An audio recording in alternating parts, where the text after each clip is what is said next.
Hello everyone. Once again welcome to my YouTube channel Physics with Dr. Sanjay Bhargav. In my first video on current electricity, hope it was been very useful for you all. In this second video of current electricity, we would be discussing about classification of materials on the basis of resistivity into metals, alloys, semiconductors, insulators, superconductors. We will also discuss here temperature dependence of resistivity in case of metals, semiconductors, insulators. Here we will take into account the various conducting materials for the specific purposes and their use like Constantan, Manganin, Nichrome, tin lead alloy, copper and aluminium, and tungsten. We will here discuss about electric energy, electric power, high voltage power transmission, and the series and parallel combination of resistances. So we begin here with classification of materials on the basis of resistivity. Metals. Metals like copper, aluminium and silver have large number of free electrons and therefore have small resistivity in the range 10 raised to power minus 8 ohm meter to 10 raised to power minus 6 ohm meter. The resistivity increases with temperature. The temperature coefficient of resistivity in case of metals is positive. Alloys. In alloys like nichrome, manganin, constantan, the resistivity is more than the constituent metals, but it increases slowly with the rise in temperature as compared to metals. For alloys, alpha is positive but extremely small. So resistivity is nearly independent of temperature. Semiconductors.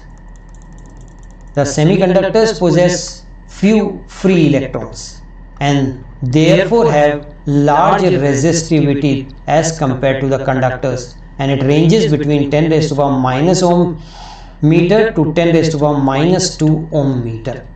The resistivity decreases with the temperature.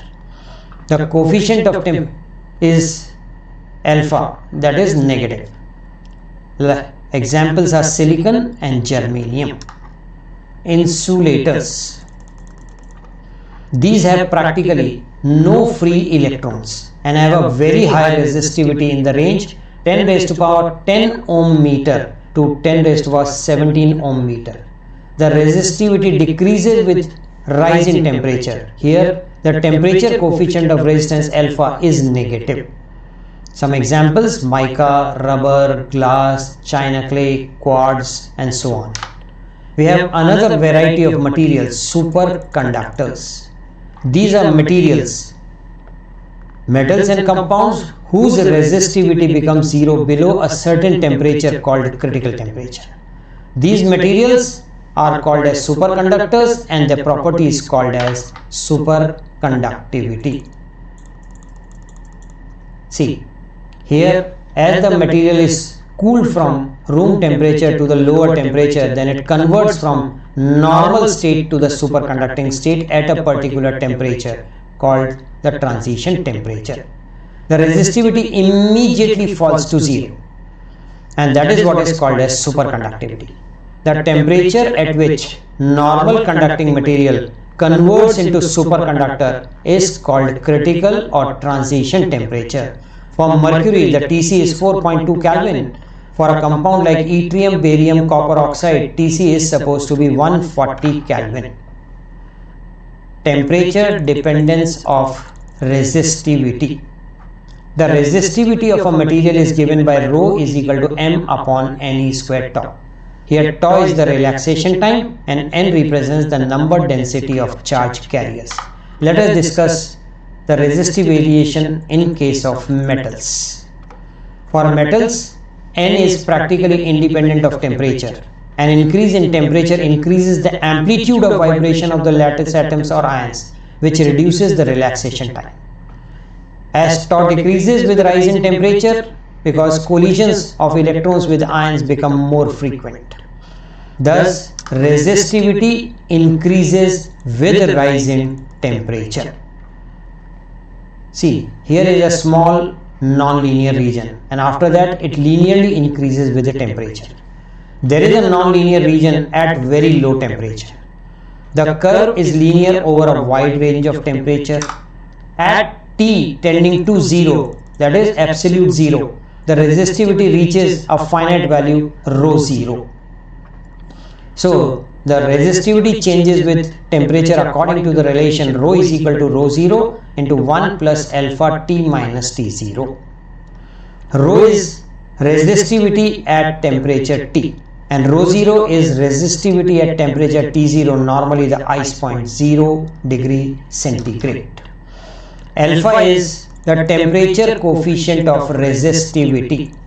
Alpha we can write as rho minus rho 0 upon rho 0 T minus T0. Can be written as 1 upon rho 0 d rho by dt, or delta rho can be written as rho 0 alpha delta T. How do we define temperature coefficient? Temperature coefficient of resistivity is defined as the fractional change in resistivity d rho by rho 0 per unit change in temperature.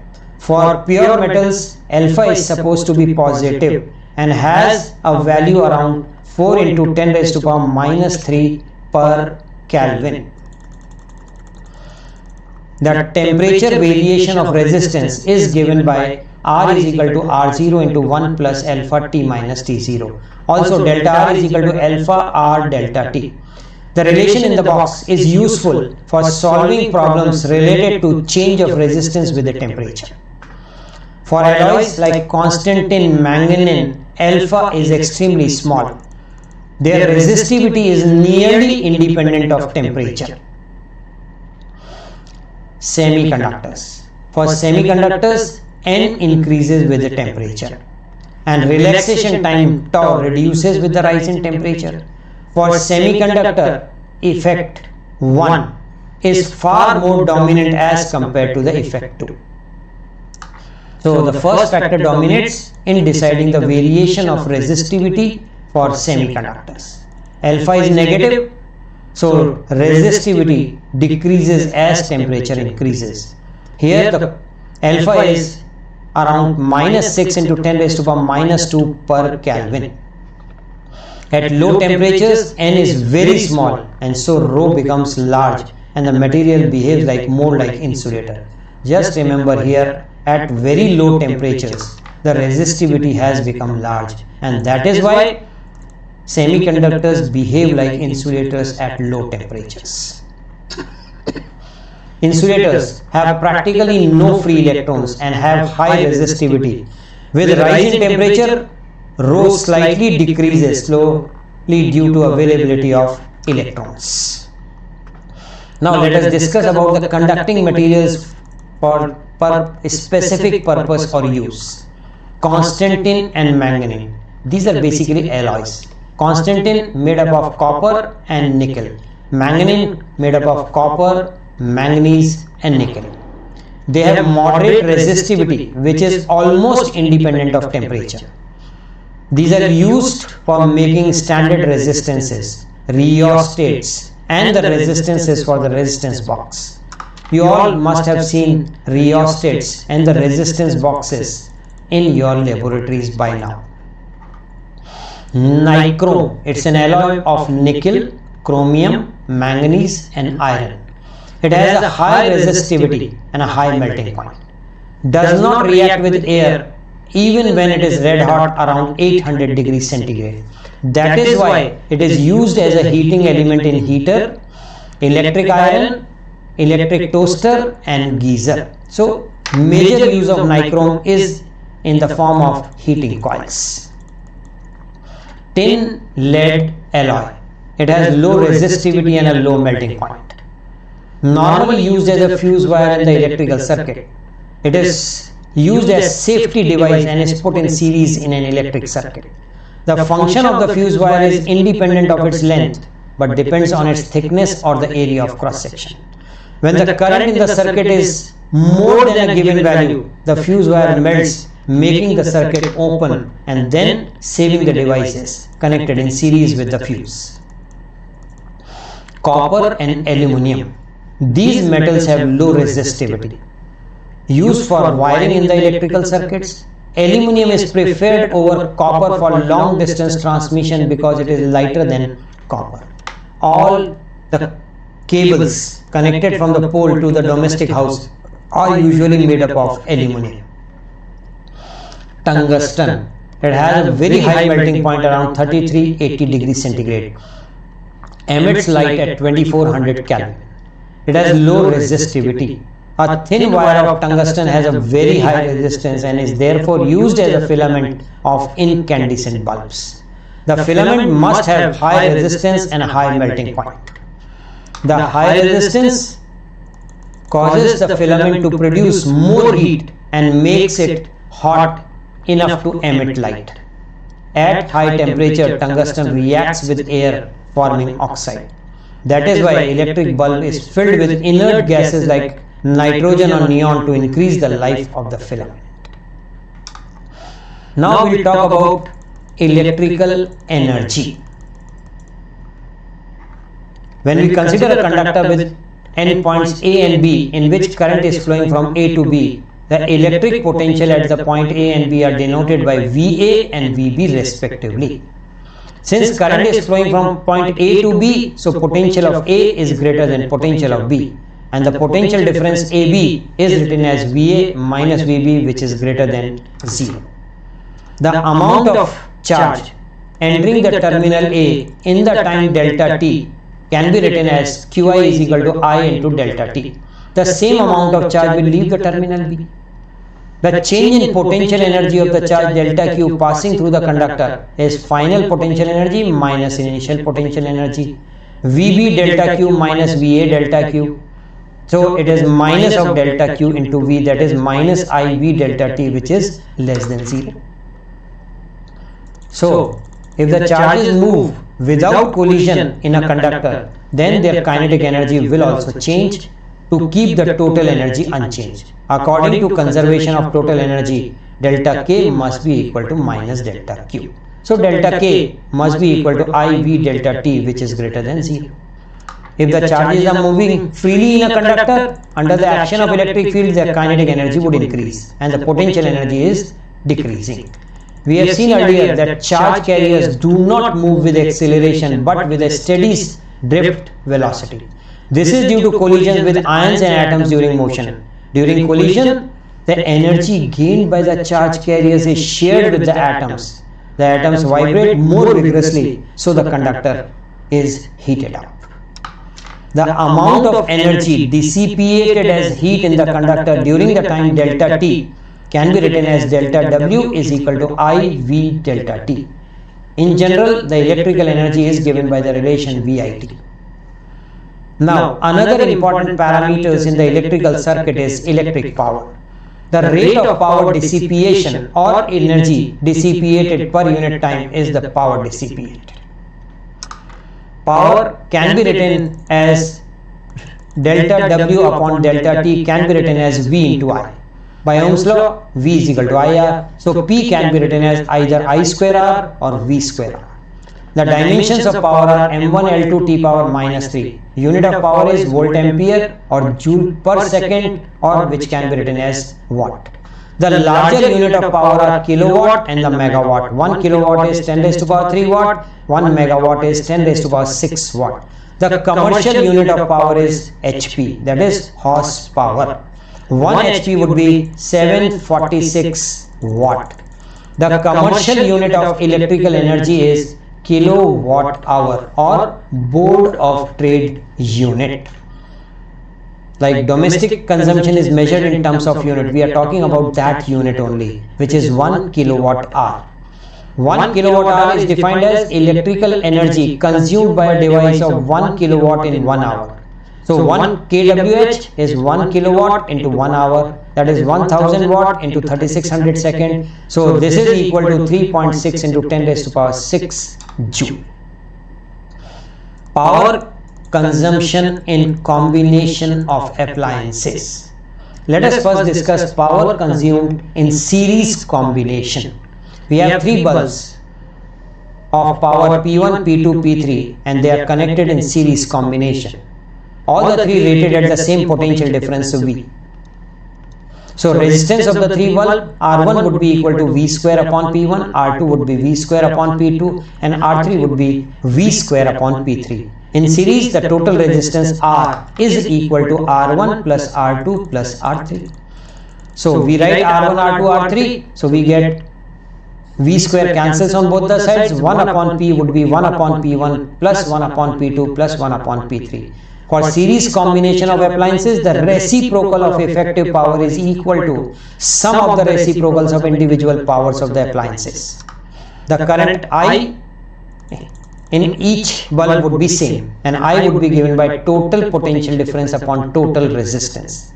The brightness of the three bulbs will be P1 dash would be I square R1, P2 dash would be I square R2 and P3 dash would be I square R3. Since resistance is inversely proportional to power, so bulb with lowest wattage power will have maximum resistance and will glow with maximum brightness. So if the bulbs are connected in series, then the lowest wattage bulb would have maximum resistance and therefore will glow with maximum brightness. When the current exceeds the safety limit, the bulb of lowest wattage will fuse the first because maximum amount of heat would be generated in that bulb. Now let us discuss the power consumed in parallel combination of devices. Consider a parallel combination of three bulbs P1, P2 and P3 rated at the same voltage V. The resistance of the three bulbs would be given by R1, R2 and R3. In parallel, 1 upon R would be 1 upon R1 plus 1 upon R2 plus 1 upon R3. So 1 upon R can be written as V square upon R, V square by R1, V square by R2 and cancelling on both sides, what will I get?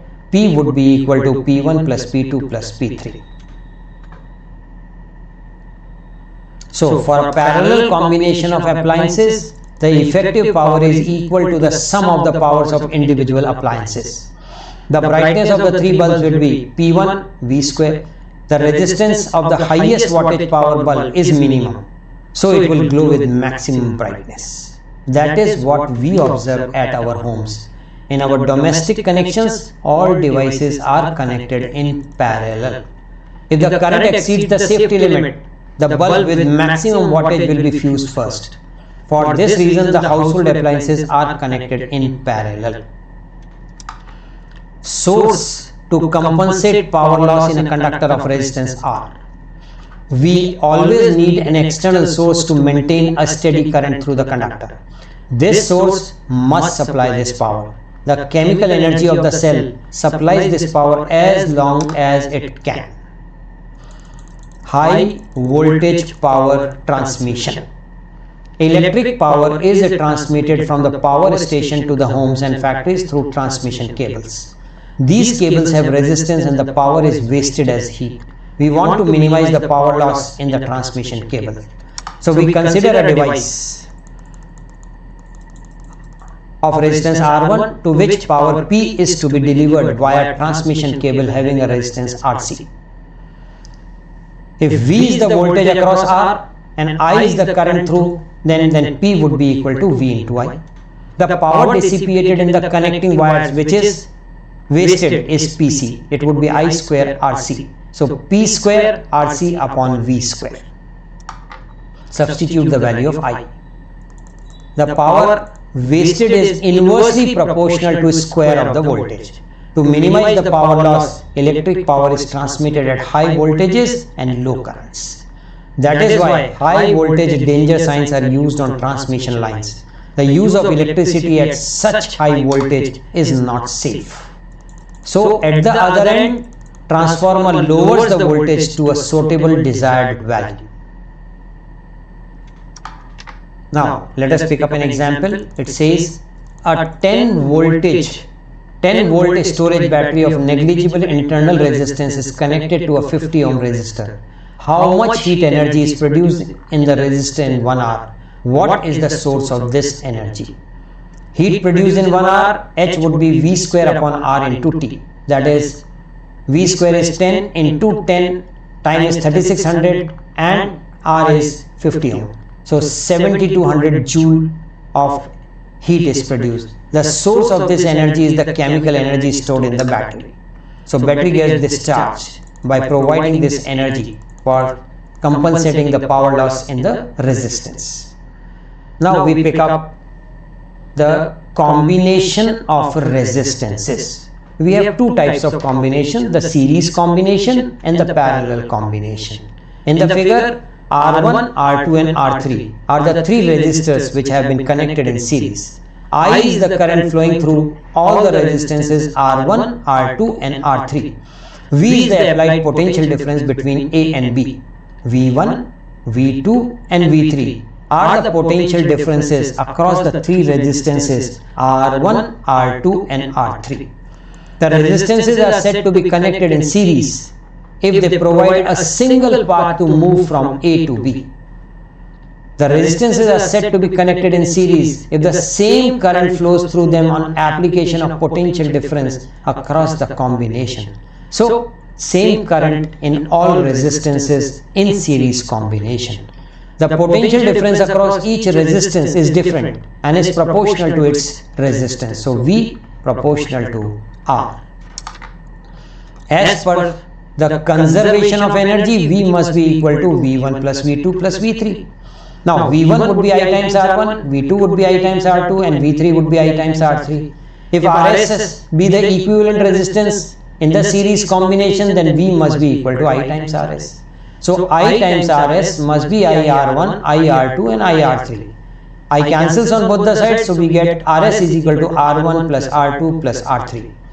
So, in series combination, the equivalent resistance is equal to the sum of individual resistances. In series combination, the equivalent resistance is greater than the largest of the individual resistances. The series combination is used to increase the resistance and divide the potential difference. If n equal resistances are connected in series, then the equivalent resistance Rs would be given by n times R.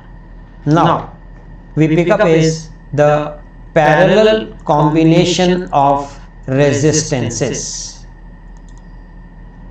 In the figure, R1, R2 and R3 are the three resistances connected in parallel. I1, I2 and I3 are the currents through R1, R2 and R3 respectively.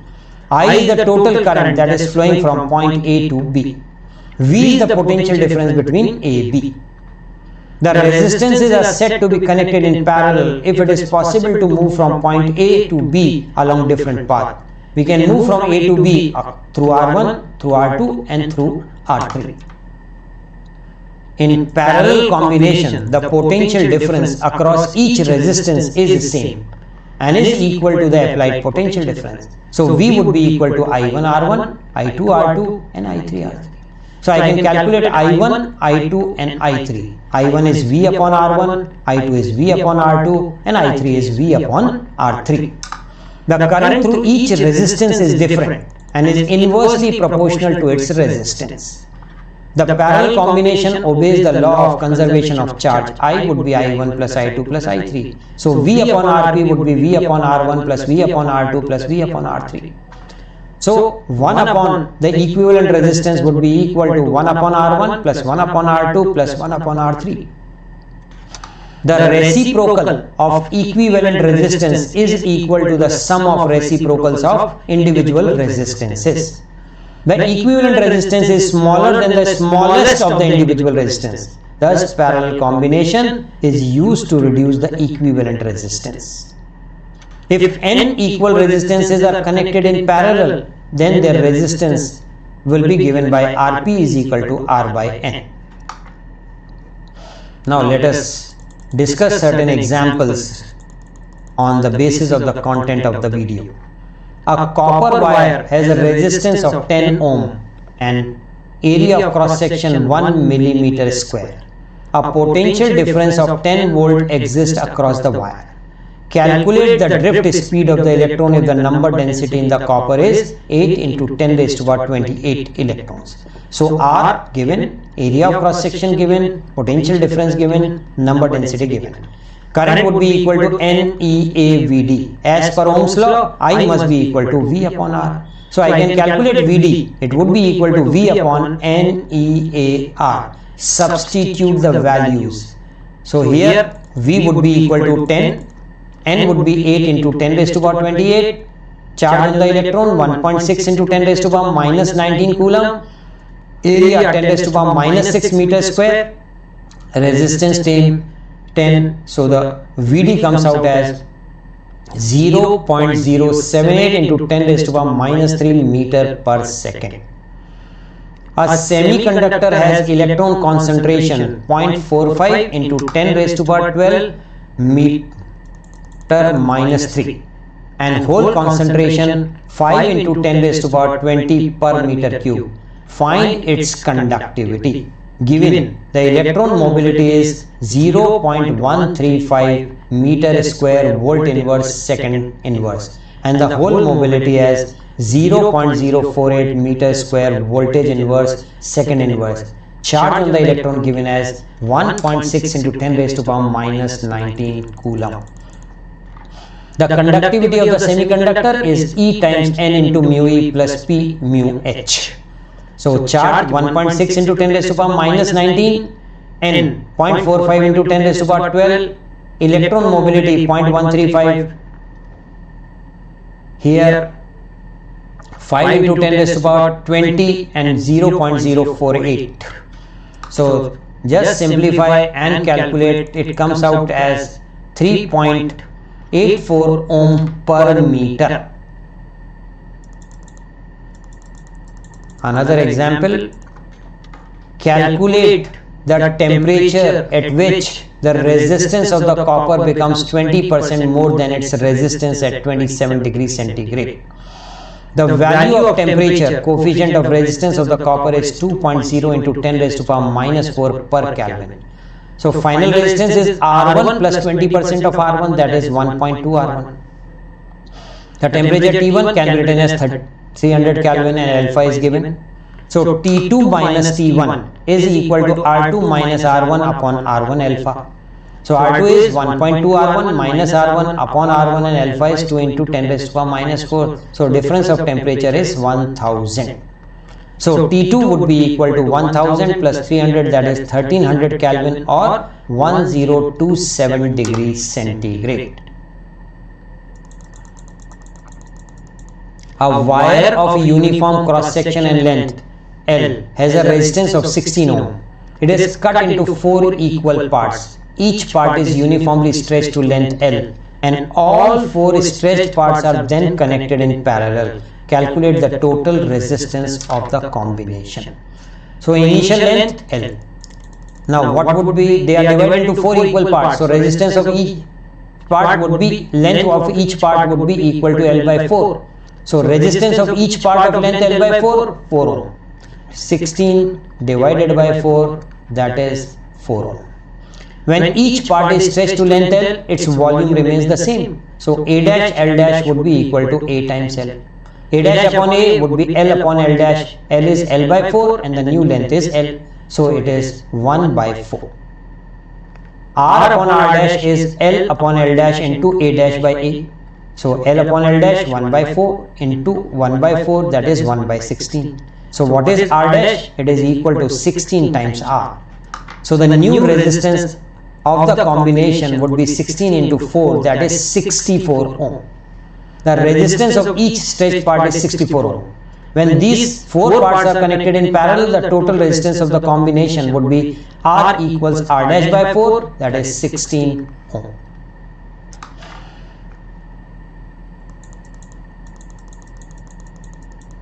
A heater coil is rated at 100 watt, 200 volt. It is cut into 2 identical parts. Both the parts are connected together in parallel to the same source of 200 volt. Calculate the energy liberated per second in the new combination. So resistance of the heater coil R is equal to V square upon T. So that is 400 ohm. Resistance of each part, that is half part, that is 200 ohm. If both the parts are connected in parallel, then the equivalent resistance would be 200 by 2, that is 100 ohm. Energy produced per second in the combination when connected to a source of 200 volt is V square upon R dash. 200 into 200 upon 100, that is 400 joule. Three resistances each of 4 ohm are connected as shown. The combination is connected to a source of EMF E. The emitter has a reading of 1 ampere. Calculate the power dissipated in the circuit. So equivalent resistance needs to be calculated for the circuit.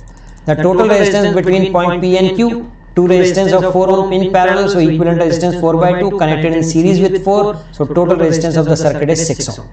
The current is 1 ampere, so what is the power dissipated? P is equal to I square times R, that is equal to 6 watt.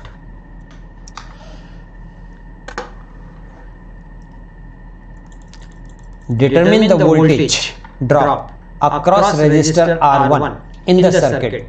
Here E is 60 volt, R1 is 18 ohm, R2 is 10 ohm, R3 is 5 ohm and R4 is 10.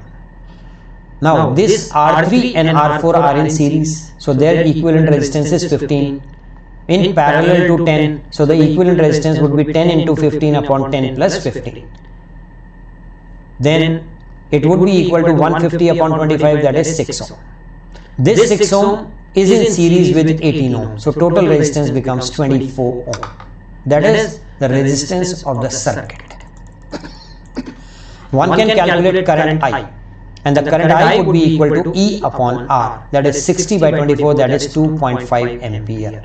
Now what would be the potential drop across R1? It would be I times R1, that would be 45 volt. Now we have another example, resistances as arranged in the figure. We are asked to calculate what is the equivalent resistance between the point A and the point B. So here we will develop a new method called symmetric line method.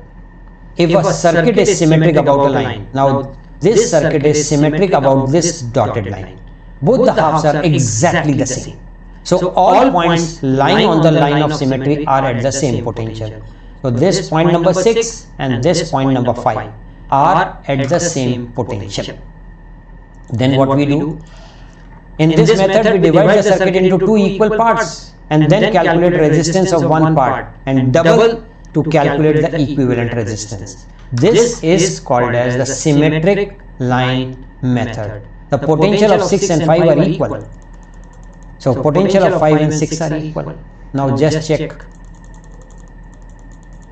The potential difference between 2 and 6 and 2 and 5 needs to be calculated. So let us calculate here. Between 2 and 6 it is V2 minus V6. Between 2 and 5 it is 2 minus 5. Now V5 and V6 is same. So I can say potential difference V25 and V26 are same. So if the potential difference is same, the resistances are said to be in parallel. So R dash would be R by 2 into R upon R by 2 plus R, which will give me R by 3. So just let us see once again the figure. These two resistances give R by 3, which is in series with this one. So R plus R by 3 would be 4R by 3 and that would be in parallel to R. Now let us see here. Resistance between point 1 and 2 is in series with R. So R dash would be R dash. So R by 3 plus R would be 4R by 3. This double R double dash is in parallel to R15. So equivalent resistance would be 4R by 7. So resistance of the half section of the circuit is 4R by 7. Resistance between point A and B according to this method has to be doubled. So the total resistance would now be 8R by 7. Hope the content of this video would be very useful for you. If you find it useful, please subscribe the channel and like the video and comment for any suggestion. Thank you all. Thank you once more.